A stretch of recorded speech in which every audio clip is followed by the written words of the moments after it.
Good day, folks. 7 First Alert meteorologist Keenan Smith. We're stepping outside. Temperatures are in the 60s this morning. It's partly cloudy and it's a milder start to the day. The heat that we had around here over the last couple of days, well, it's not going to be as pronounced for today. You can see some clouds in place across Metro Detroit and back out to our west, scattered showers and a chance for thunder. That's what we're going to be watching as we move on throughout the day. So we will see more cloud cover outside, not just this morning, but even some during the afternoon hours. And you can see a spotty shower developing here.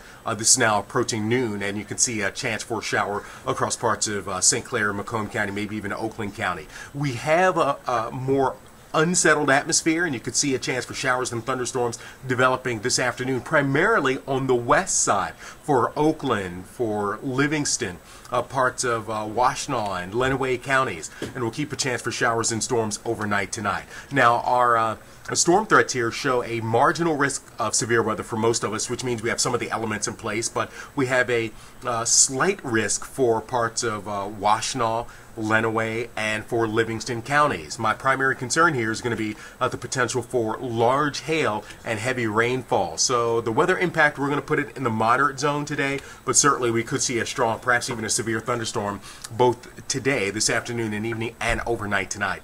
Look for a high today near 83 degrees, partly sunny, a 30% storm chance. Tonight we're at 68, a 50% chance at storm, some strong, possibly a severe storm.